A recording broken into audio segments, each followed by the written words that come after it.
Uh, Thanks for tuning in. In this video, we are going to look into some of the advanced concepts of FTD FMC. Right, we are going to look into things like advanced policies, maybe the intrusion policies, the file policies, and we will also go and set up some VPNs, right, using FTD. Right. A feedback which I got from last time was that they would want to have a refresher of all the things which we have already covered, right? So I'm going to do that as well. So I will start with setting up the whole system again, cover up some of the concepts which we already did last time, and we will then start with the couple of new concepts which we have to cover in this video, right? Great. So this is going to be the same topology which I'm going to use today as well, right? And I have my setup already up here, right? Let me just put this down here. You can see the whole setup. I have the FTD connected to my switch and all the devices connected to the switch, and I'm basically using my VLANs to provide this kind of a logical topology, right? So what we'll do first is let's start registering my FTD on my FMC, right? So right now I have just my FTD installed. There is nothing else configuration done on it. It's like completely new. I just put in a new FTD over here, and my FMC seems to be configured with just the IP address as well. So this is the IP address, and if I go down here, it's going to come up. Give me a minute. Hope it's up. Okay, so my FMC is up here. Yeah, so you can see here my FMC is up. I'm going to enter the password, and there you go. So the FMC is up as well. On my FMC, I have just configured my IP address, which is 192.168.100.50, right? Now on FTD, let's start with configuring the FTD first. The default username is login, and the password is the default login is admin, and the password is admin123. You will be prompted with this agreement which you have to accept, right? You would have seen this while installing any software, right? So we need to do this, we need to accept it. It's a pretty lengthy one, but yeah, we got to do this.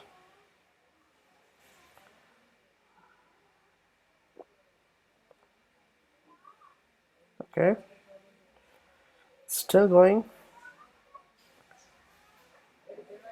still.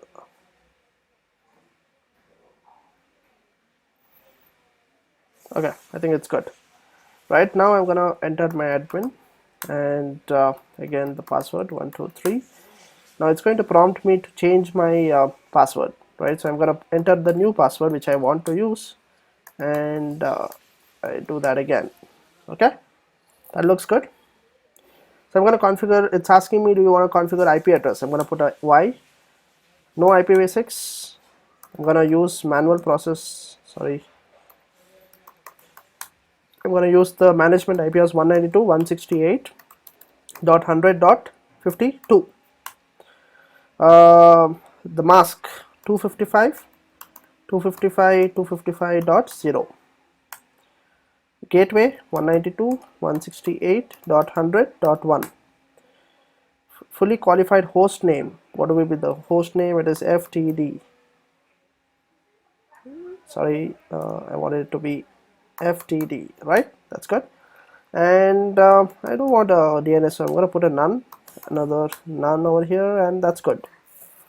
So that's me configuring. Meanwhile, let me also pull up my browser.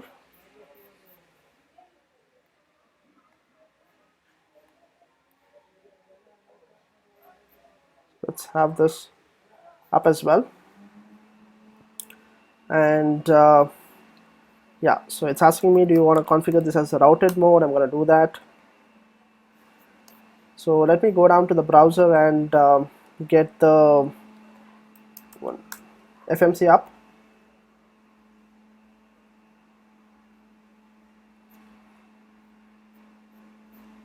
Okay, I need a username here. Password is Cisco 123, and I think I'm good.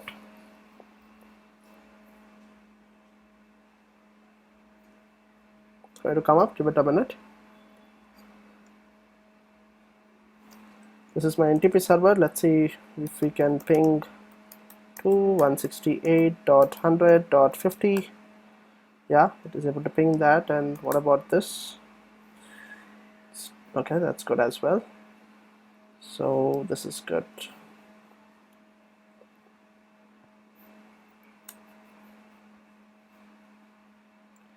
It's still configuring. The first time when it configures the FTD, it will take some time, whereas my FMC also is taking a bit of time to come up. So this is my FMC here, right? Yeah, that's good.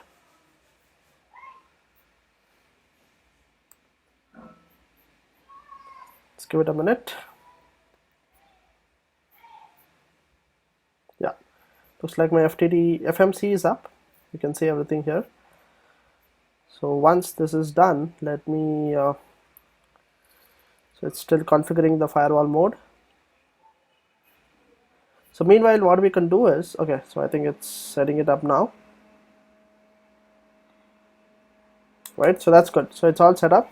Now what we'll do is we are going to configure my manager, which is configure manager add, or let me like clear the screen a bit so that you guys will not be able to see what I'm typing down here. So the next step is always to add the FMC to my FTD. So how do I do that? Configure manager add 192.168.100.50. This is the IP address, and the secret password is Cisco 123. I'm going to use Cisco 123, right? Let's give it a minute. Meanwhile, what I plan to do is I plan to put Ospf on my R1 and R3, right?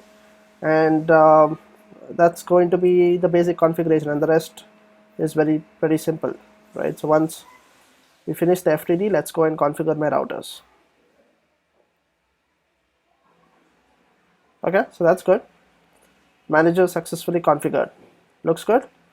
Let me now go to the switch and do the basic VLAN configuration, because we have to have connectivity between all these routers and so on. So I'm basically using VLANs to put them in the right networks, right? So if you look at the topology here, my R1 and the inside interface of FTP should be in the same VLAN. This is going to be in other VLAN, and the outside is also going to be in other VLAN. I'm going to use like VLAN 100 to define my management traffic on the left side, right? So that's going to be the basic configuration on that. So let me pick that up. So yeah, I think we did this in my last video as well, so I'm just going to paste it here so you can look at. There's going to be VLAN 100 for management, VLAN 10, VLAN 20, and VLAN 30. The 3 VLANs for 3 different networks, inside, outside, and DMZ, right? So if I take this one and put it on my switch here, right, that's good. It'll take a minute for it to come into effect. Let's give it a minute.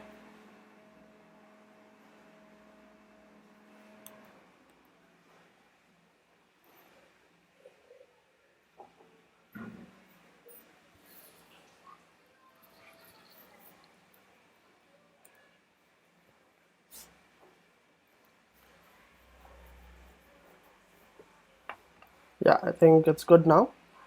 So if I do 150, even that's work. Okay, so now that the switch port configuration is done, we are good to go and register my device on my FMC, right? So basically my FMC and FTD is having connectivity. They're in the same VLAN, which is VLAN 100, and as a result they'll be able to talk to each other. What we'll do is we will just go down to add device here. Let me just click on add device, and I'm going to click on add a device 192.168.100.52, right? And I'm going to put a name FTD. The key is going to be Cisco 123. Access policy, I'm going to create an access policy. I'm going to call this as implicit underscore probably deny all. I'm going to block all the traffic for now, right? I'm going to do that, implicit deny all. That's good. Let's save that.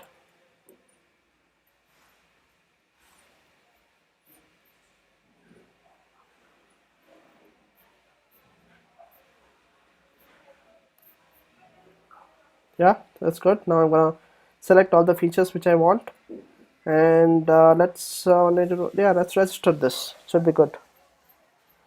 So while this will take some time, while the registration happens, what I'll do is let me go and configure my routers. So I've done my switch. So the next thing is obviously going to be the router 1, right? Let's do the router 1. So what do we need on router 1? We're going to put an IP address, and we are going to enable telnet, and we are going to also point the router towards the default gateway, which will be the interface of the FTD, right? The interface address is 10.11.11.1, and telnet is enabled, and the default gateway is 10.11.11.10. Okay. On my R2, what will be on my R2? Pretty much the same. I'm going to put a IP address. I'm going to enable telnet on that as well. Let's do that. Right, pretty much the same. The IP address here is 192.120.2. Okay, it's still not registered, so we'll wait for that. Whereas yeah, so the next is R3, right? So on the R3 we are going to do the same thing as well, put in the IP addresses and put a default gateway towards my firewall, which I did towards my FTD, which I did as similar as the R1, right? The address is here is 192.168.1.3, and default gateway is towards, here. So let's go and put this, let's wait for the FTD. It's okay, so the FTD is registering, which is good. So while that happens, let me go and put this configuration on my R1 to start with. So my R1 is here. Take this, yeah, there you go.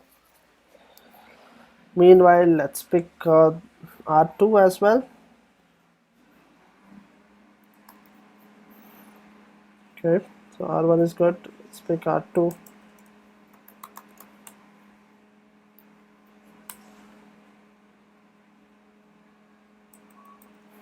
Right, R2 is good, and R3. Let's do R3.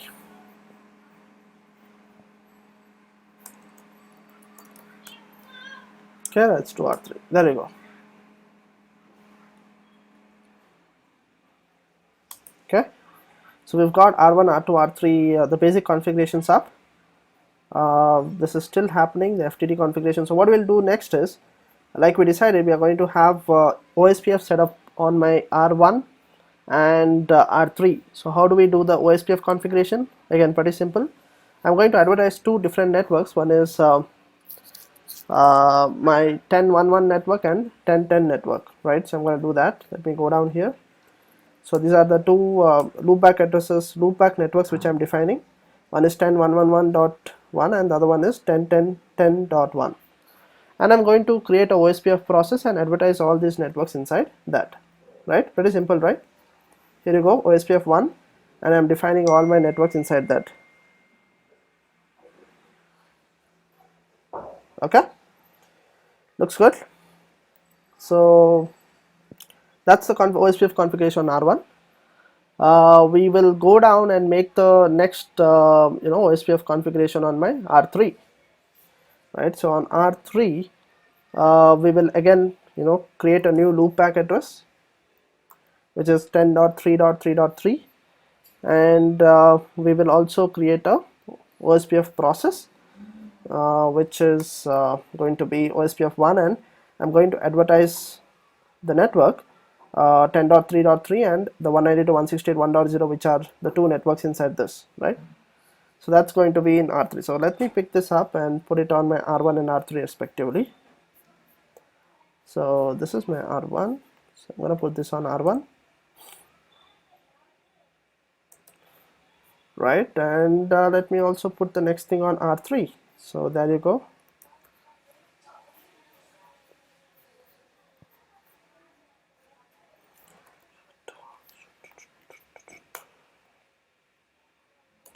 Right, looks good. So we've got R1, R3, everything up. All the protocols have been put. Do we want to do anything on R2? Let me define two loopbacks anyway for now. I'm not sure if I'll be using it, but let me define a couple of loopbacks on R2. It might be useful. So these are going to be my two loopbacks. One is loopback 1 and loopback 0, and let me put that on R1 as well. right? Just two addresses, right? Basically, we clear the screen a bit.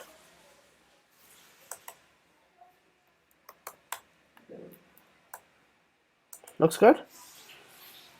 Yeah, so that is it. So that was all the configuration which should go on my routers, and we are ready to okay, this is still happening, give it a minute.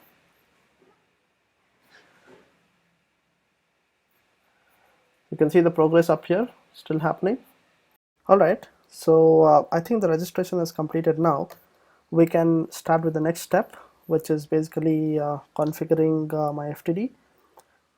Right, so we will start with let's start with configuring the platform settings, because there is time sync which I have to do, right? So I always use my NTP server, so I'm going to synchronize the time. Okay, so it's using the management center. I think this should work as well, or maybe I can use the NTP which I have, right? 192.168,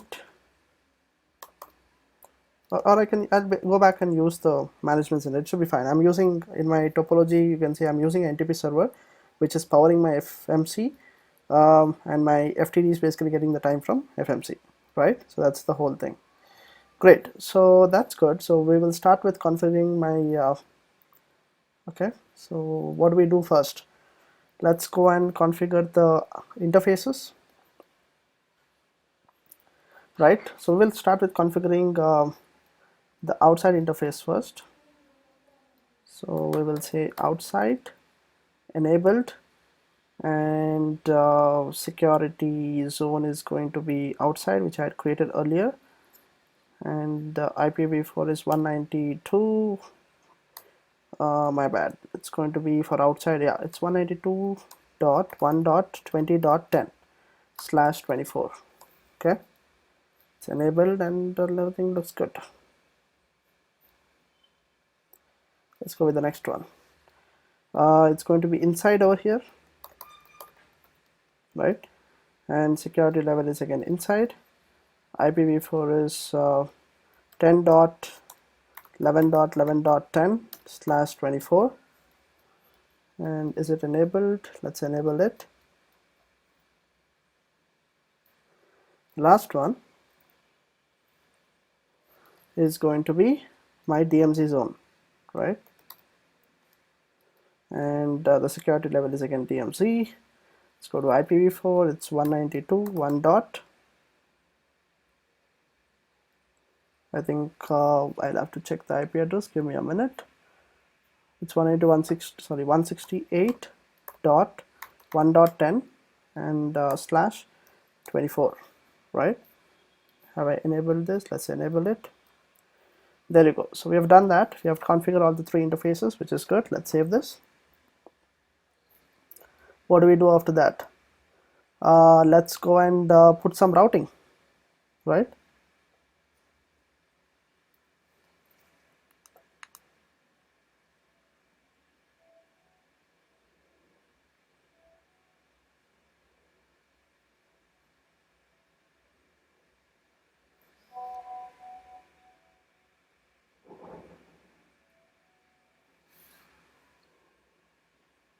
Give me a minute.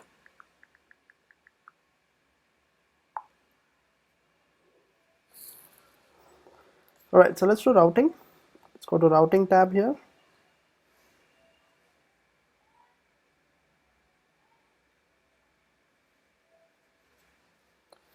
Right, so what do we do under routing? So I told you I'm going to configure Ospf routing for R1 and R3. So let's go and select this. Right, so it's going to be internal router, and I'm going to leave all of this over there.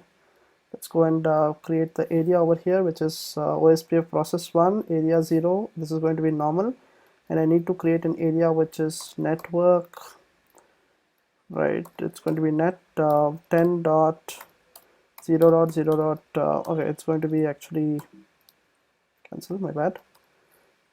10.11.11.0, right? That network. So I'm gonna create a network here /24, and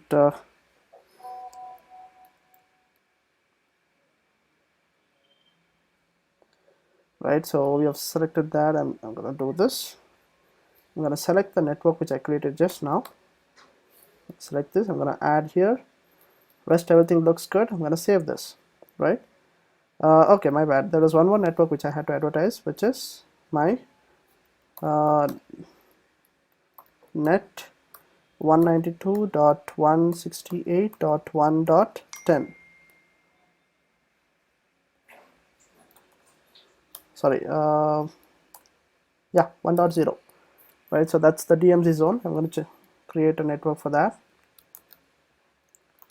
So I'm going to put a network 192.168.1.0/24 is important, and I'm going to save this.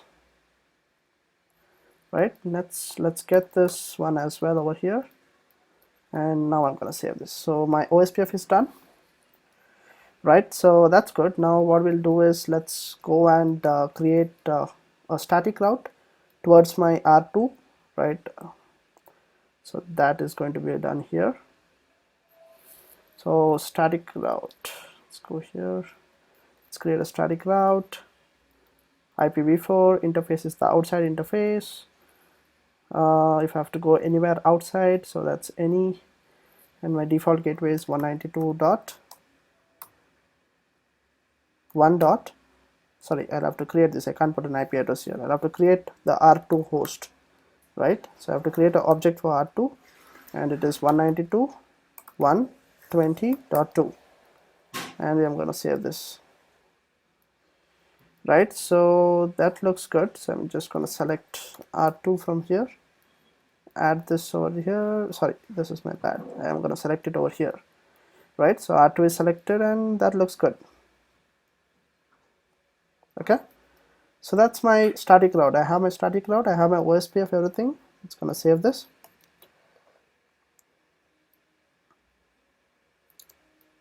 Okay, what do we do next?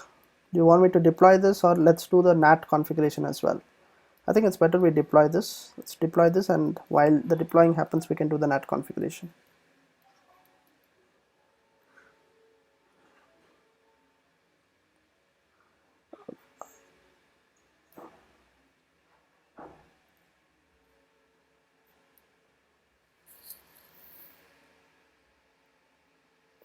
Right, so while that happens, let's go to my NAT, and let's create a NAT policy. It's a threat defense policy, so I'm going to call this as FTD-NAT, right? And I'm going to create this, add here, and I'm going to save this. So we have a NAT policy here, and let's create rules. So what rules do we create? So we will create a NAT policy for all the traffic which is going from inside to outside. We're going to put a pool. So how do we do that? We go to add rule. Let's use auto NAT for that, right? It's dynamic. It's going to be dynamic, and the original source is going to be because it is going from inside to outside, it's going to be the 10 network, which I already have here. So I'm going to select that. It's going to be this network, right? And the outside is basically going to be a range, right? I'm going to use probably a range from 50. So I'll create a range, right? So I'm going to create a plus here. I'm going to call this as a pool, NAT pool. I'm going to create a range. It's going to be 192.1.20. Okay, 20.51 dash till 200, right? Let's use that range. So I'm going to create a range 200, and there you go. I'm going to save this as well. So let's create that pool NAT, and okay, the interface objects I had not selected, so we select inside, and this will be any traffic which is going out, right? So I think this should work. Do you think that'll work? Let me think about it. Give me a minute.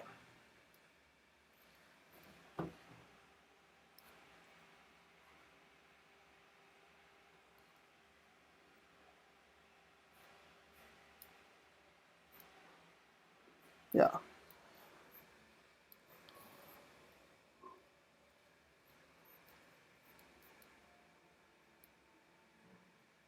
Yeah. So inside traffic to Probably outside. Will I be using outside? I think should be fine.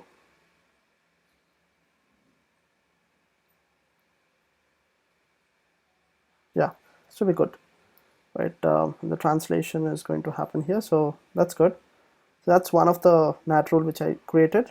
Anything going from inside to outside, this network is going to be translated into this pool. What else? We could probably create one more NAT rule, which is a static NAT, right, which is from R2 towards R3. So we will create this static NAT, which is going to be from outside, right, from outside to DMZ, going towards DMZ. The translation will be, because it is outside, it is from the original source packet, will be the R2 network.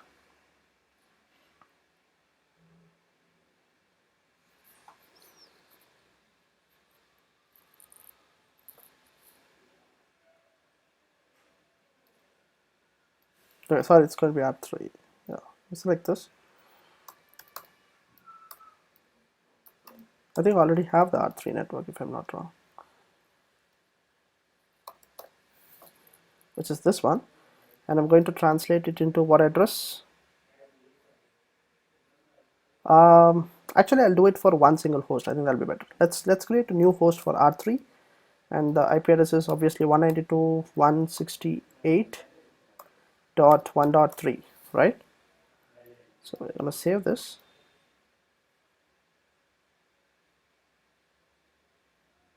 So I'm gonna select R3 now.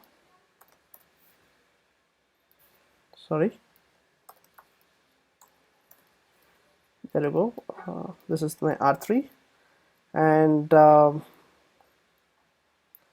that particular address is going to change from R3 to we would want a particular address, which was going to be the translated address. So let's call this as R3-X. The translated address, it's going to give it as 192.1. Probably 20.24. Save this. Right, let's select R3 and X here. Right, it looks good. So yeah, that looks good. So let's save this as well. So there you go. We have like two NAT rules created. Now let's save this and go and create the required access policies. So we are covering everything around here. We just did the interface configuration, we did the NAT configuration, right? We also did the routing, and now we are going and doing the policies, right? So let's create policies. So let's go and edit this implicit deny policy. So what are some of the policies which we would need now? So all the traffic going from inside to outside, let's allow it, right? Let's do that. So meanwhile, let's check if this has finished. Yeah, the deployment has finished, so we should be able to see the routing here now if everything has gone right. So let's clear the screen, show IP route. Yeah, so I see the show IP route here. The 10.3 network from R3 also is seen here because I have established this thing, so I can also see show IP Ospf neighbor, right? So you can see that my FTD is like the Ospf neighbor for R1. Similar will be the case for R3 as well. So all of that has worked. Let's go back and create the access policies.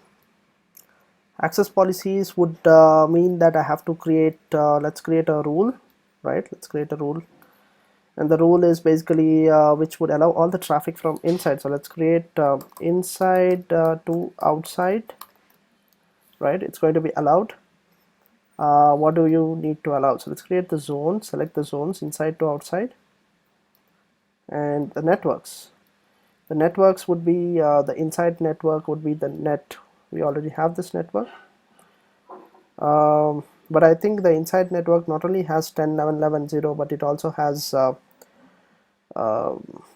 other addresses. So let me probably create one more network here, which would be net 10.0.0.0, right? So that's going to be network.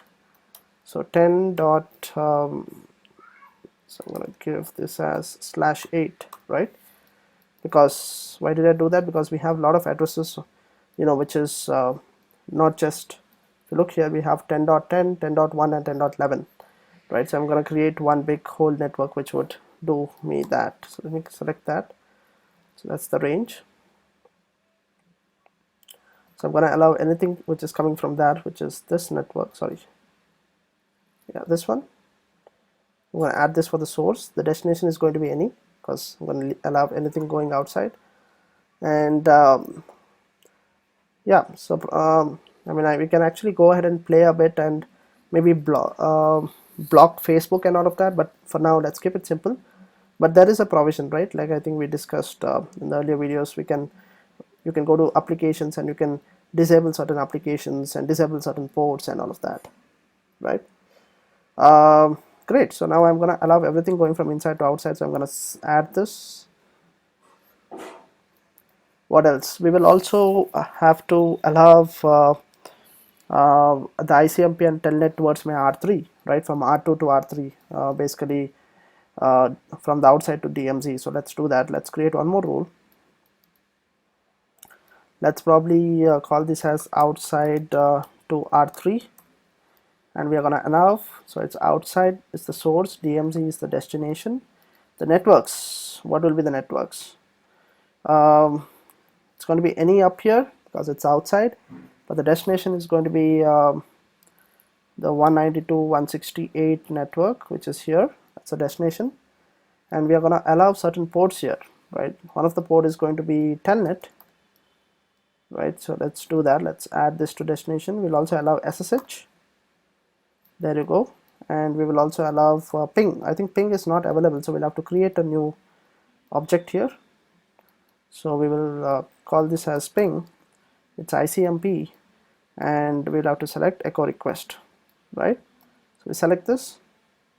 It already exists, so I can directly select. Probably it was created earlier by me, so I can select that. There you go, it's already there. So I'm going to select this, and I think that's good, right? So we have both of these ready up here. So I think that's all about the NAT and the access policies. So let's test this, if this works, if we have done everything right. So we're going to save this.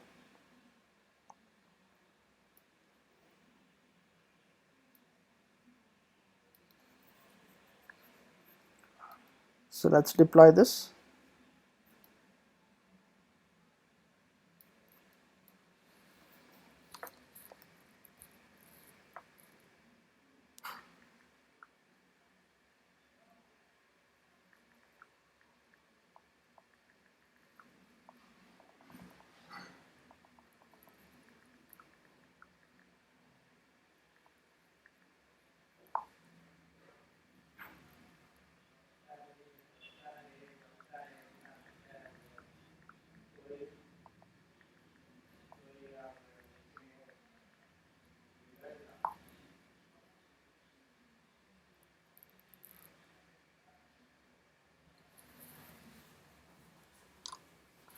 So deployment is happening right now,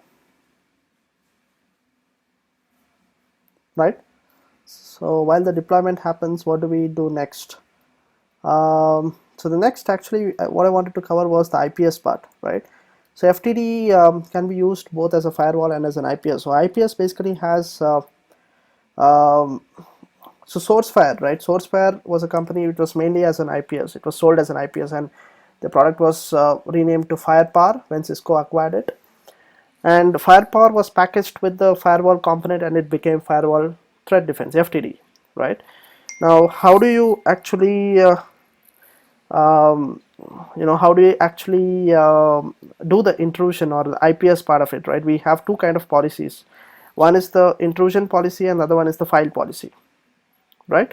So so we are going to we will create a couple of maybe intrusion policies and the file policies, and we'll see how it actually adds on to the firewall capabilities, and how IPS is actually different from firewall, right? So intrusion policy, we have like probably 30 to 40,000 attack signatures, right? Whenever an attack happens, a signature is created, IC is created, and we can enable these ICs on the FTD so that whenever incoming request is seen on FTD, a match is done on one of these signature, and if the match happens, then you can drop the packets, right? So intrusion policy basically helps there. And file policy is again where if you want to actually snoop in and see if you're sending files as part of the data, and if you want to probably drop certain kind of files, you want to do some kind of malware analysis on these files, you can do that as well. So we will try see some of those things, right? So how do we do this? Where do we start with? Right, so let's go there. Let's do that while this deployment happens. So we will go here and create the first intrusion policy. We'll go to intrusion here. So go to policies and you have like access control and all of that. So under that you have intrusion policy, right? Let's create that.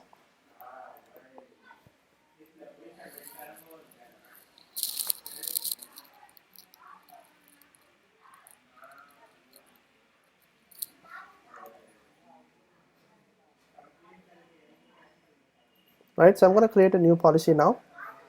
I'm going to call this as what do I call this? FTD intrusion, right?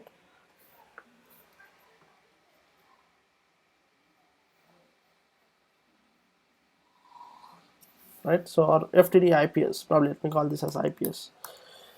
Great. So so like here we have many options, right? So if you select maximum detection, then all the signatures will be checked.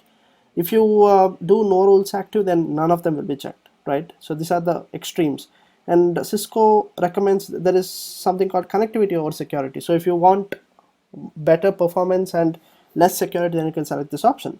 If you want security over connectivity, then you can do this as well, right? Cisco recommends the balanced security and connectivity. So I'm going to select this, right? I'm going to do create and edit policy now.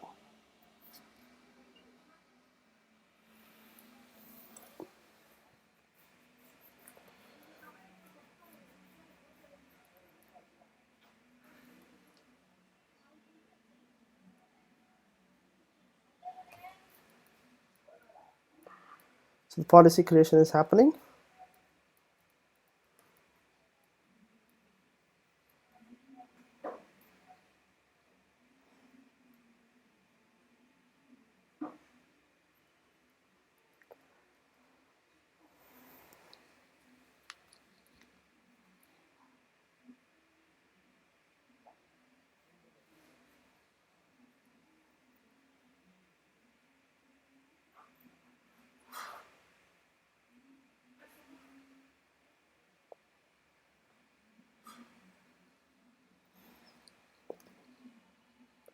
Let's give it a minute. It's still loading. We call this as the base policy.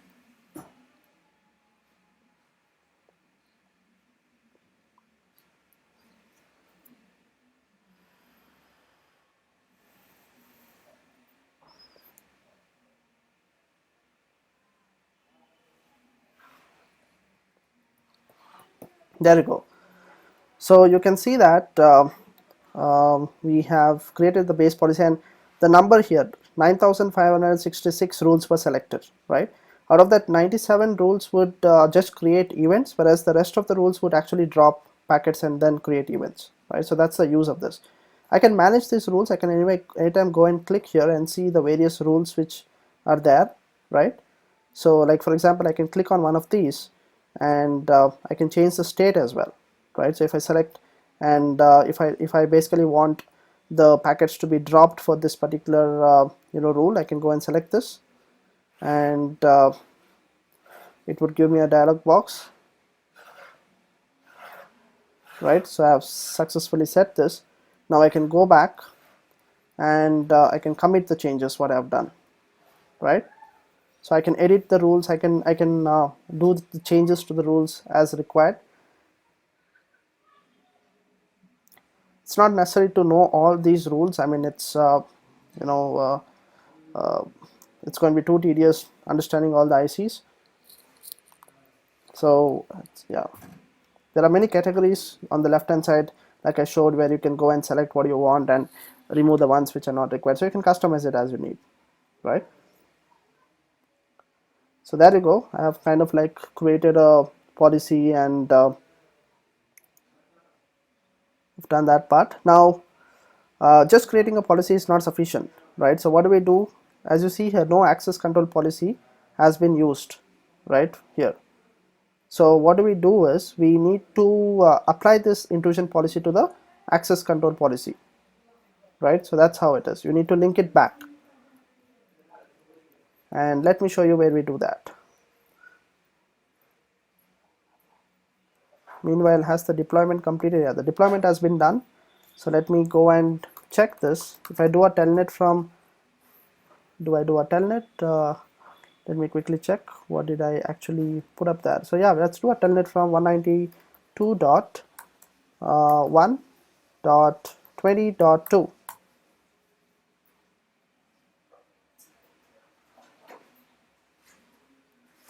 Yeah, so there you go.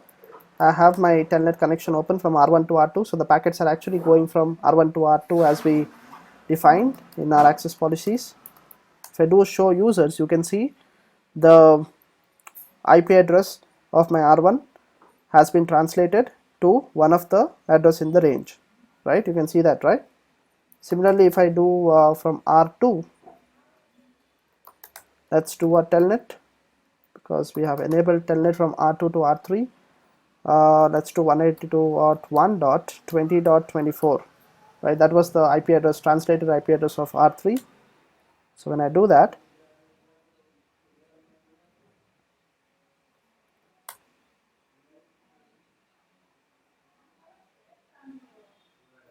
okay, so I think there was an issue with this policy. We'll have to check. Okay, I think there was an issue. We will check that. Meanwhile, let's go and edit this.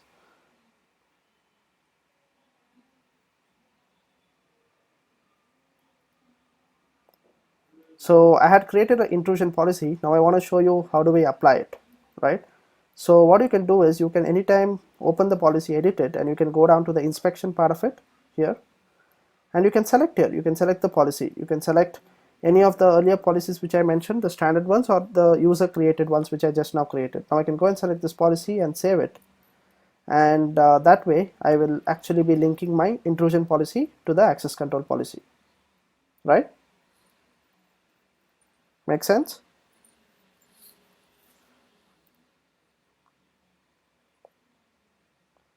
So yeah, this is what I wanted to check. So outside to DMZ, I'm actually allowing 192.168.1.0 and telnet SSH and ping is allowed. Yeah, I think I did a mistake in the translation then. Yeah, let me just quickly check my translation. So this is my translation. So the translation was supposed to be, this is the static. So it's outside to DMZ zone.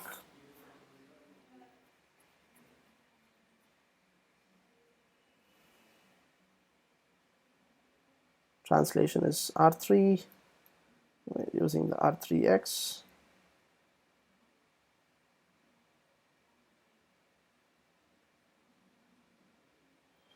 Not gonna pick up the ports because it is the natural. Okay, maybe let me just delete this piece. So I'm going to do it from outside to any, and I think that should work. Save this. So I've created intrusion policy. Let me also create the file policy, and then we will deploy this. Right. So the file policy. How do we do the file policy? So again, I go down to policies, and I go down to, you have malware and file here, right? I can create a new policy. Let's call this as FTD file policy. Save this, and on this page over here you can create your policies, right? So you can create a rule, and you can select the protocol, right? I can select probably HTTP, HTTPS, right? And I have a lot of options here, right? For example, let's say I'm selecting HTTP, and let's say the idea is that I don't want any of my users to send any kind of files from R1 to R2, like outside, right? So I can select upload, right? I don't want any upload to happen, and here I can detect files, right? Or I can block files. So I'm going to block files. I don't want any upload to happen from my inside to outside network.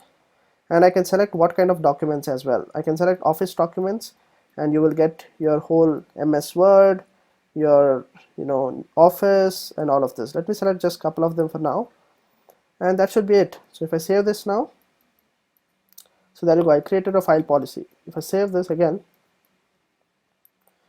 so just creating the file policy is not sufficient. I have to again go back and attach it to my access policy, right? So this is my access policy. So I'm going to create this, and again, let me probably apply this access policy to this one, right, from inside to outside, right? So I'm going to go to the inspection part.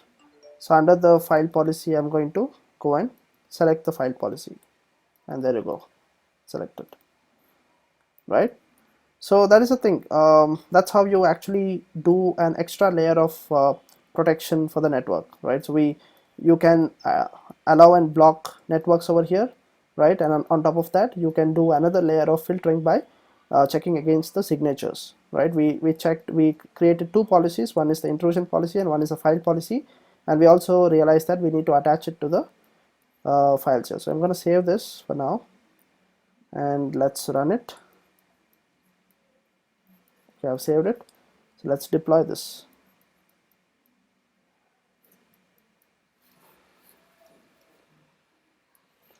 Okay, so that was mainly the IPS part, and the last part which I want to show you guys is the VPN part. How do you do the VPN? So what I intend to do is I would like to create a VPN between R2 and my outside interface of my firewall here, right? Between R2 and outside interface of the firewall. So let's do the configuration of my R2 to start with while the deploying happens. So what do? We are going to do the same VPN which we have done a lot of times before. So yeah, so we will create a loopback address to start with, because we want to create a VPN between 10.2.2 and the 10.11 network, right? And then we are going to put in the phase 1 configuration which we have done before, right? The phase 1 is ISACM policy 10, right? And MD5 group 1 DES and all of that.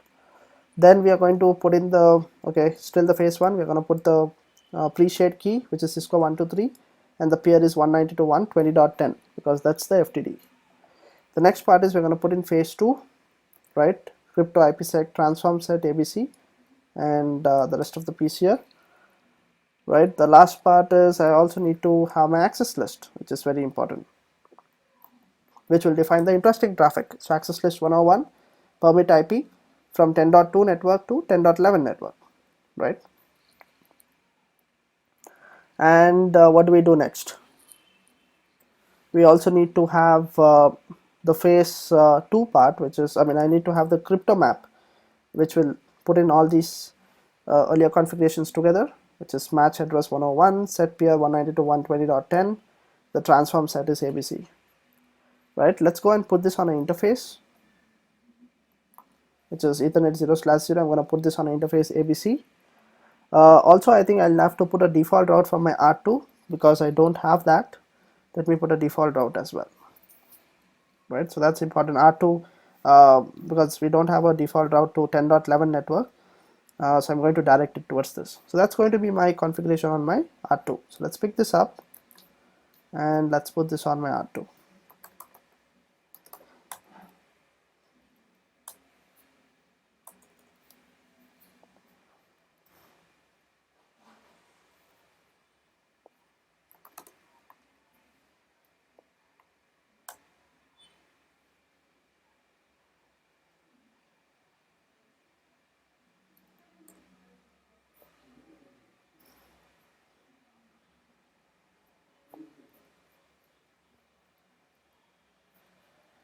Still deploying.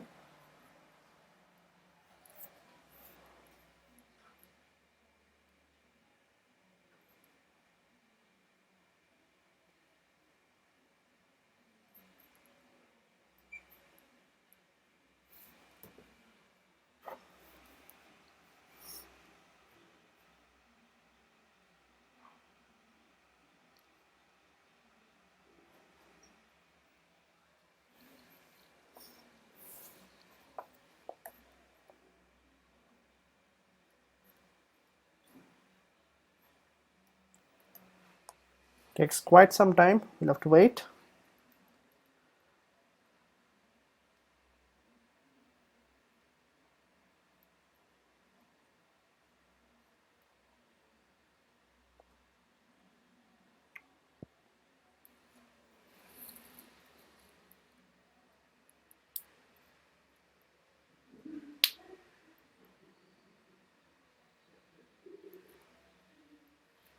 Okay, I think I realized the mistake here.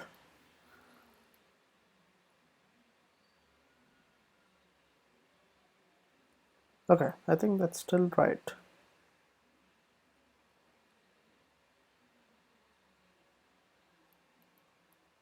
Original packet translated at 3x, looks good. It's going to be from outside to DMZ actually.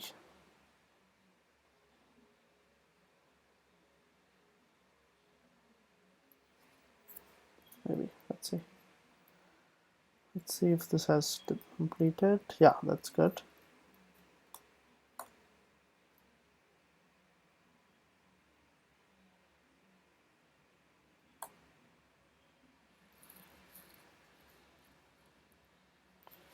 Okay, the NAT needs to be fixed. Let me do that.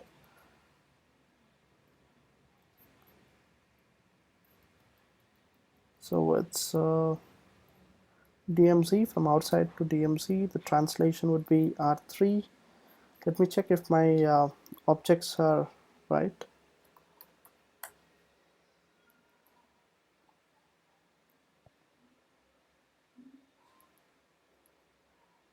There could always be an issue with my objects.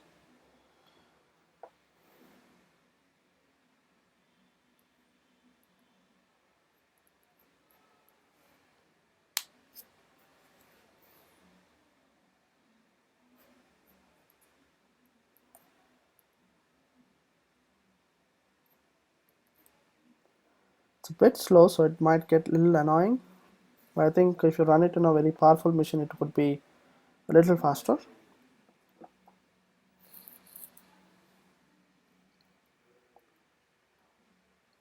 So let me select my objects.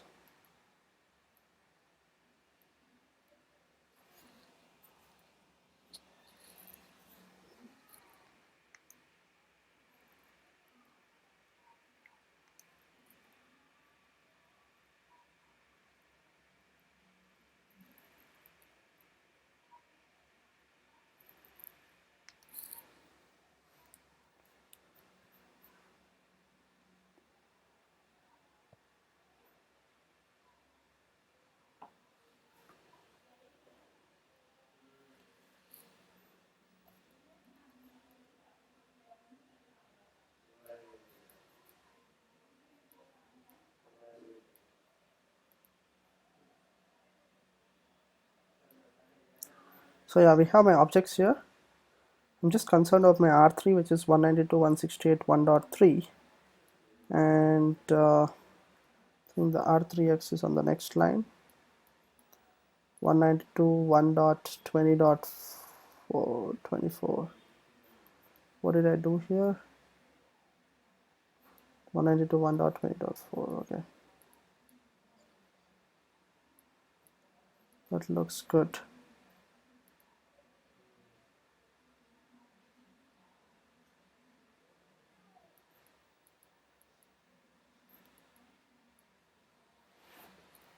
So my NAT looks good. I think there is an issue with my access policy.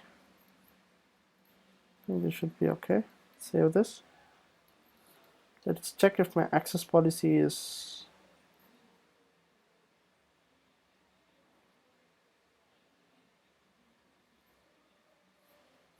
wait, give me a minute.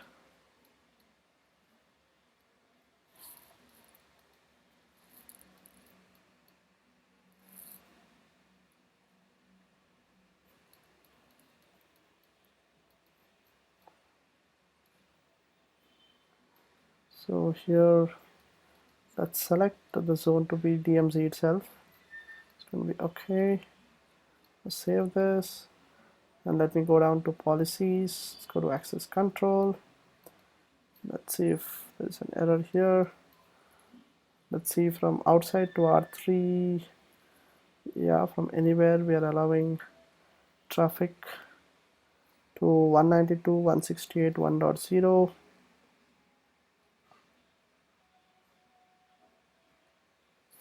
What is this? Net 192.168.1.0 is okay. So we're allowing traffic.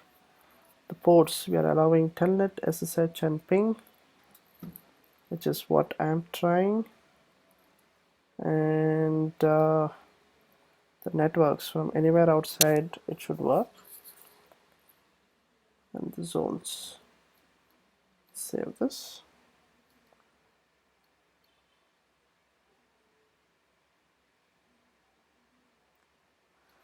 Right, while that happens, let me see how do we go about doing the VPN configuration, right? Let's wait for this deployment to happen, but meanwhile we can do that as well. So the VPN part, basically we go down here, site to site VPN.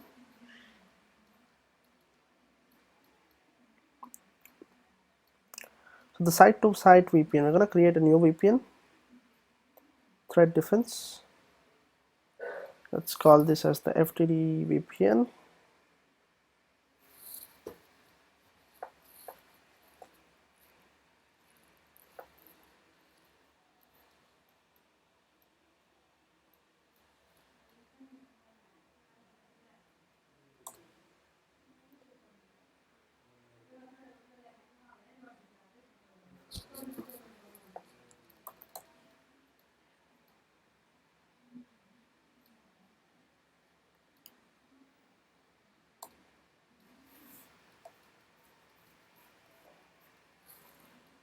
Okay.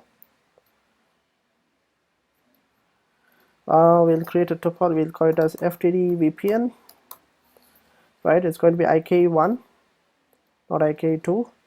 The endpoints, first endpoint is going to be let's create a new endpoint. Let's call this as the FTD device, basically.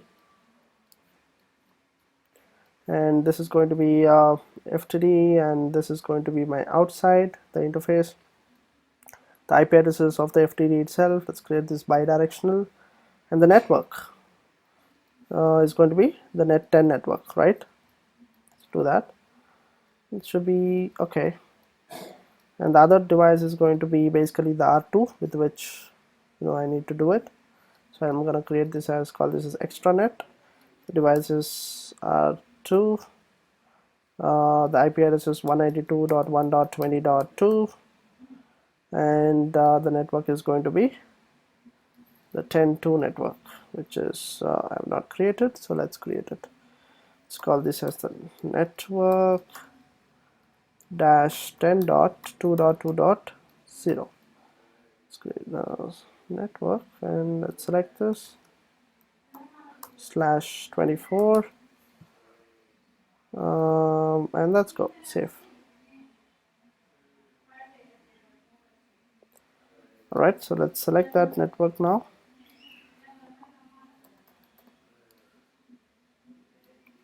Here, and I think that looks good, right? So all of this is good. Now let's do the IK part. The policy, let's create a new policy, IKv1 policy, which would be, let's call this as the R2 policy. Probably the priority doesn't matter, let's give it as 10.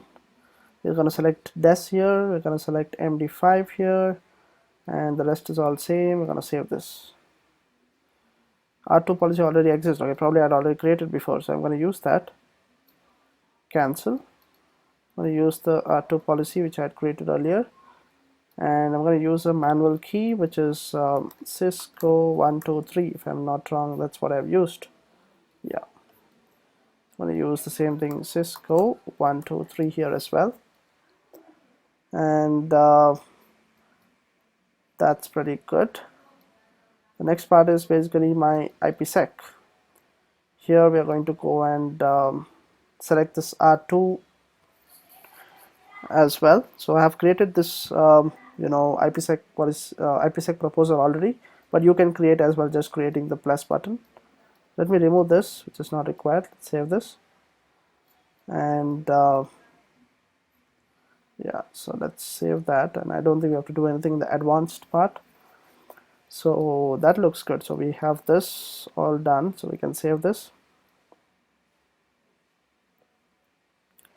So that's the VPN part of it. We will also allow the traffic from 10.2 to 10.11 in the access policy. I'm not sure if that is being allowed, so let's do that. So we will have to go to the access policies here. Let's create a brand new rule. Let's call this as add rule, and let's call this as just the VPN. Let's call this VPN, and what do we do here? We need to it's going to be outside to the DMZ, or inside. I think it's going to be inside, right? That's the VPN. So that's good. The networks part of it would be 10.2 network, which I created just now here. So with the source, and we are going to be talking to the 10.11 network, which is with the destination. And what do we do next?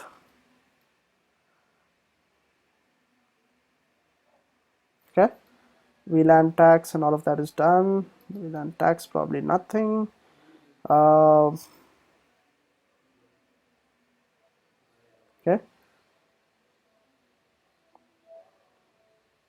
ports, we are going to allow anything for now, and this all should be good. Yeah, so that's it. I mean, we will just allow this. We're going to put this as add. So there you go, we have explicitly allowed that part. We will also have to put a exemption for the NAT. Did we do a NAT? Let me check the NAT part of it. Let's save this.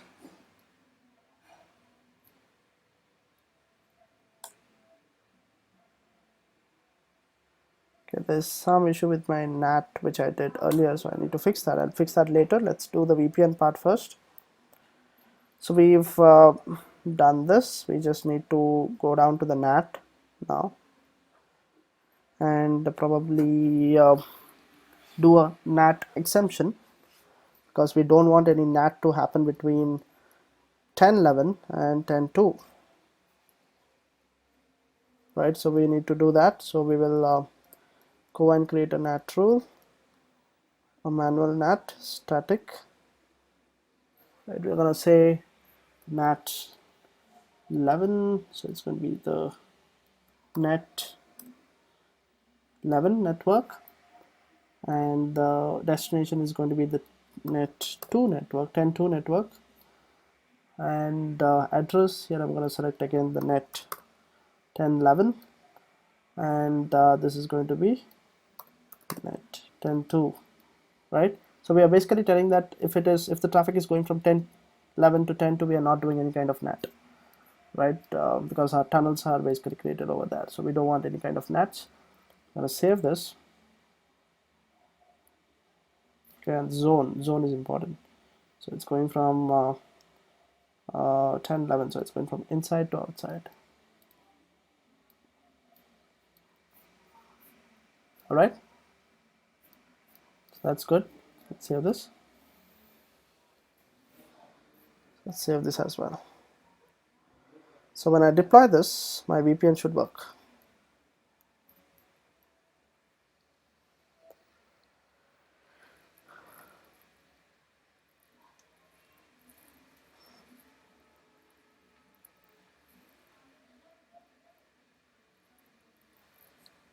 Right? Let the deployment happen.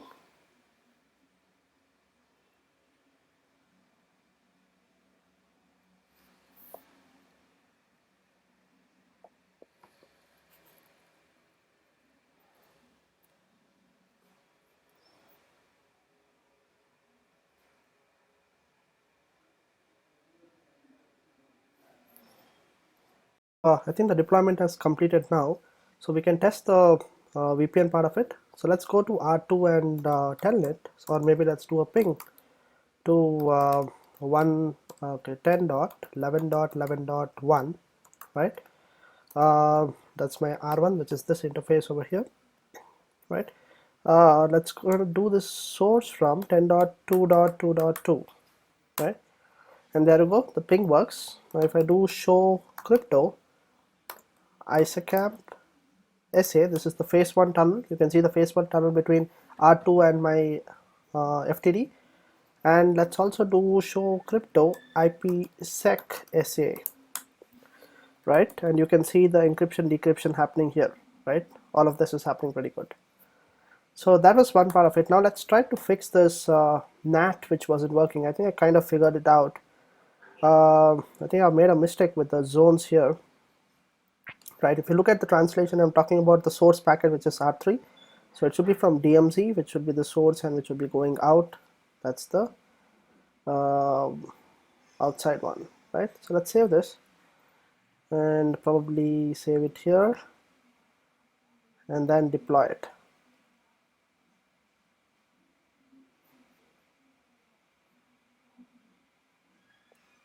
If you see, the only NAT has to be deployed.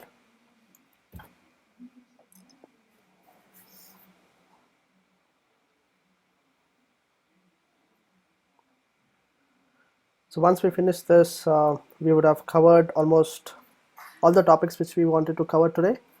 To start with, we did the basic. Okay, what did we do today? Right, so we did a basic FMC FTD integration. Then we did the interface configuration on my FTD, right? Okay, this is happening. So we did the interface configuration, then we did the routing. We established the Ospf on R1 and R3 and then between FTD as well. We did NAT, which you're seeing on the screen. This is basically the NAT part. We also did the access policies, right, where we set up some basic policies, and then the advanced policies as well, the intrusion and file policies. And the last part was the site-to-site VPN, right? We did the site-to-site VPN, and we also found that the tunnel is getting established, and the encryption decryption is also happening fair and square, right? So let me just try to fix this NAT part, and we should be good. I think this should work now. The issue was that the zones were a mismatch. I was supposed to have a DMZ zone first and outside, and as a result of that, there was an error because the R3, the source IP address, is something which will originate from DMZ, right? So that was a small mistake. I think this should work now. Let me see.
Let's give it a minute. It's still doing the changes.